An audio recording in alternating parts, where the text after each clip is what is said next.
We're driving a CX-70. That's Mazda's new for 2025 5-passenger SUV. In addition to reviewing the CX-70, we're also going to answer a question. Is this thing anything more than just a CX-90 with the third row removed? But first, here's how much the CX-70 costs. There's an elegant quality to this interior. There are some nice looking touches like the metallic bits. Which are, by the way, not currently, but occasionally shining light directly into my eyes with this little chrome surround. But they do look nice. Your eyes, your beautiful eyes. Oh no! Somehow the damage makes them even prettier. Ah! Mommy, take the wheel. Strong start, Kiddo. You're right, there are some really lovely materials in here. I can't wait to ruin this premium dash with my latte. Regular watchers of our channel will wonder, what is wrong with Evie and why does she keep getting food on stuff? What you're not considering is that we have a hilarious 9-year-old and spit takes are not infrequent. That's true. The CX-70's interior isn't just pretty, it's also quite functional. I'm going to start with the least functional space, which is the center console, which is weirdly shallow. For door storage, there's generous room for a bottle as well as my phone next to it. And if you go to those back doors, double bottle storage. These cup holders, I dislike that they block access for the HVAC controls. Even though you do have a little bit of blockage here, we do have physical buttons. Touchable HVAC functionality is kind of a nicety in the modern era. Over on my side up here, by the way, we've got a phone zone with a wireless phone charger. And then in here, we've got a couple of USB-C ports. Moving to the seats, this is my public service. Are you built like a Micah Muzio? If so, I'm sorry. But two, you'll want to be mindful of the seat in the CX-70. I'm getting a little bit of pressure point action up here up top. So if you have ripped shoulders, beware. I do fewer push-ups than you do, so I'm quite comfortable. It's actually the pull-ups that make that happen, but we can move on. Seated behind my ideal front seat position, there is a ton of space behind me. The second row seats slide and recline. The front seats sit up high enough that you can really slide your feet under there if you need extra space. Lanky humans, welcome. Hinting at this video's original premise, we have the exact same EPA passenger space as the CX-90 here in the CX-70. Get a quick question for you. How do you find climbing in and out of the CX-70? It might look high from outside, but it's actually really easy to climb in for a kiddo. And it looks like there's a pretty flat space for you to put your feet. So even though there's not really a grab handle, you didn't seem to have any issue climbing aboard. I'm a master at it. Great! I'll also add that middle position is accommodating to both large and tiny humans. Moving to cargo, we've got 39.6 cubic feet. You can also slide those second row seats forward if you want a little bit more cargo area. But in essence, what we have is the CX-90's cargo area with the third row removed, and in place, you get a little foam underfloor area, which I'm calling the foam zone. Foam zone! You can use that foam zone to organize a little extra gear. And if you want to just get rid of that whole foam thing, it's very easy to remove. And then there's another underfloor area further back. To access the cargo, there's a standard power hatch. If you look under there, there is a standard spare tire. Then if you need more cargo space, there's a 60-40 split rear seat. If you compare this to other 5-passenger midsize SUVs, cargo and passenger space are unsurprisingly favorable. I really appreciate that there are releases in the cargo area to lower the second row. Sweetie doesn't have time to go to the side of the car. She's a dynamic modern woman. Sweetie, can you apply some of that modern dynamism to the car seat situation? What are we looking at? Well, we have 3 top tethers. We have lower anchors in the outboard positions, which are covered by plastic covers, which are very easy to remove. I'm 5'2". Kind of a normal torso.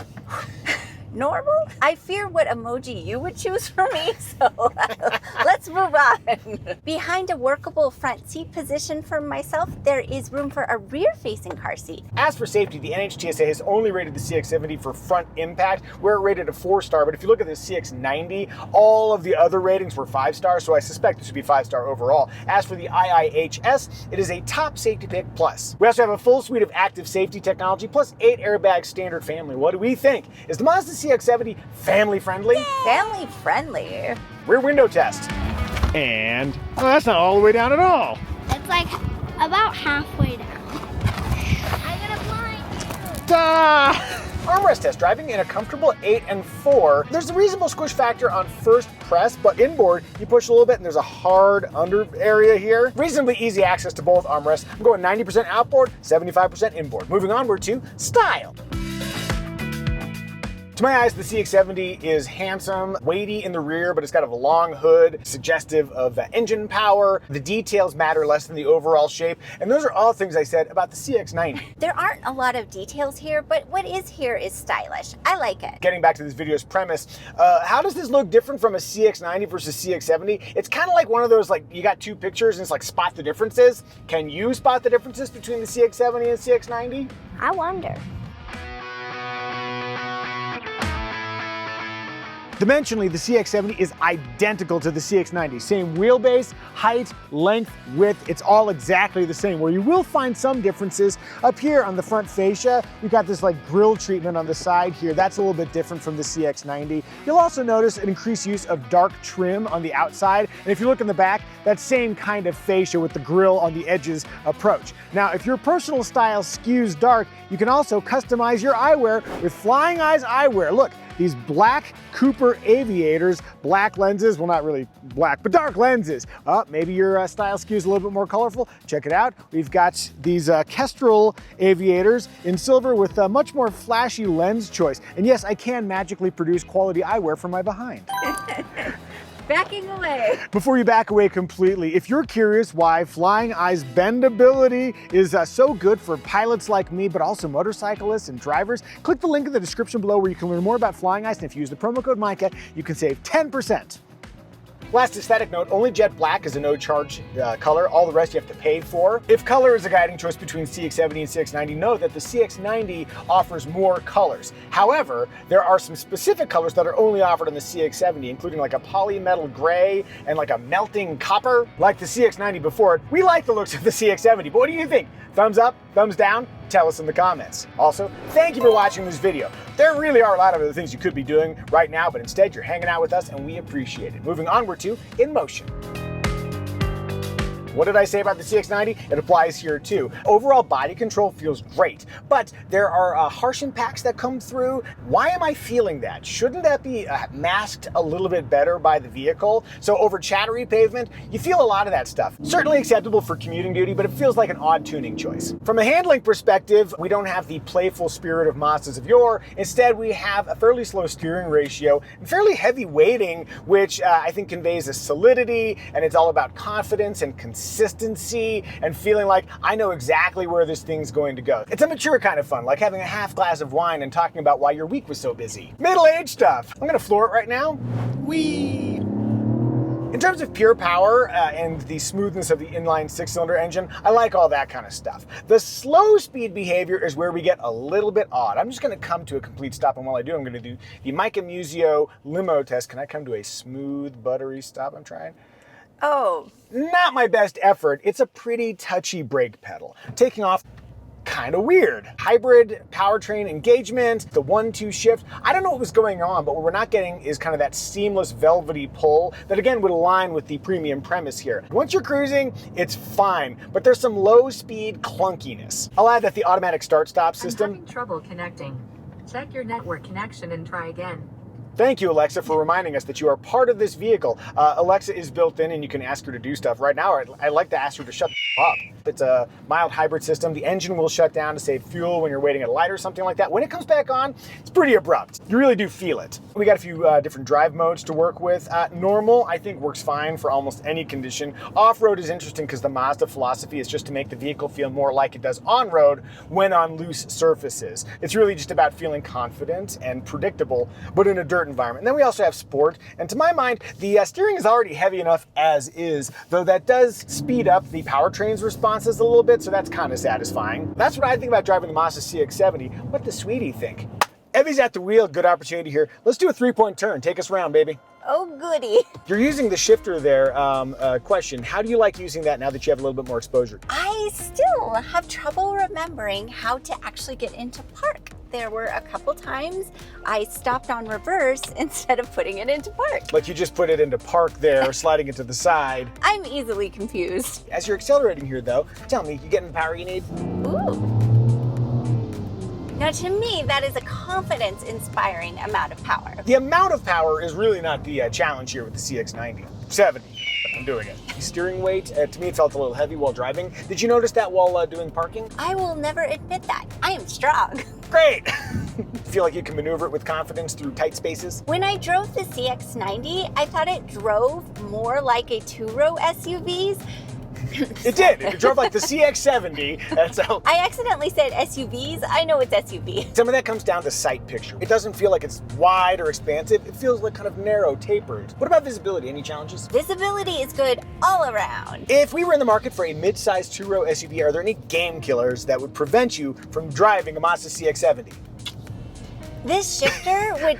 I like the noise, and then the face, and then the staring at the shifter. I feel like you don't even have to do anything more than that.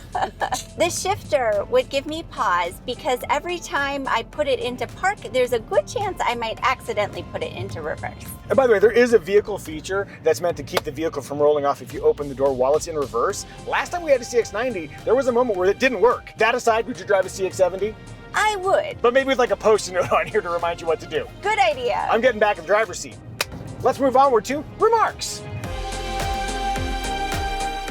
We have a standard 12.3-inch screen, high-mounted, very horizontal, not too far from the driver's view. Apple CarPlay and Android Auto wireless smartphone connectivity comes standard. In the gauge cluster, there's a standard 7-inch display or the optional 12.3-inch unit that we have. Gives me the information I need, very simple display. Usually, I dislike having to use a knob to access the infotainment. This is an exception. It is such a simple, easy-to-use infotainment system that the knob works great. When you switch over to Apple CarPlay, you can touch the screen. It's a long reach on the times that you want to use Apple CarPlay, but sometimes it's just like, I want that, and I don't want to have to scroll 80 times to get to that particular icon. For the native interface, you cannot use the touch functionality, but it's so streamlined, so simple, that using the knob makes a lot of sense. The optional 360-degree camera system that we have in here, vivid imagery, and I can really tell the things that are off in the distance. Is that a car or is that a bobcat? Ah, Bobcat, good to know. All right, let's take a look under the hood in a test inspired by my buddy Brian. Here's how you open the hood on a Mazda CX-70. You gotta lift that cover if you're gonna check the oil level or you're gonna add some oil. And then if you wanna add the washer fluid, it's over there on the left side. And if you're wondering what the CX-70's horn sounds like, all right, let's talk engine choices. The base engine is a 3.3-liter inline 6-cylinder turbocharged engine. It is also a mild hybrid. There is a more powerful version of that Mazda refers to as the Turbo S. Regardless of trim, all-wheel drive and an 8-speed automatic transmission comes standard. Regular fuel is fine, but if you want the most power out of the Turbo S, you're going to want to use premium. For tow, it maxes out at 5,000 pounds, except for the base preferred trim at 3,500 pounds. The CX-70 is also offered with a plug-in hybrid variant, driving the PHEV version of the CX-90. We found its powertrain tuning to be unfortunate is the first word that came to mind. But hey, if you want your commute to be all electric, that is a choice you can make. Sweetie. Yeah, talk to me. Please share our trim recommendation. Our trim recommendation is which trim will give you the essential CX-70 features you'd regret not getting, but at the lowest possible price. Oh, thank you. We really needed that. Okay, well now that's feeling a little sarcastic.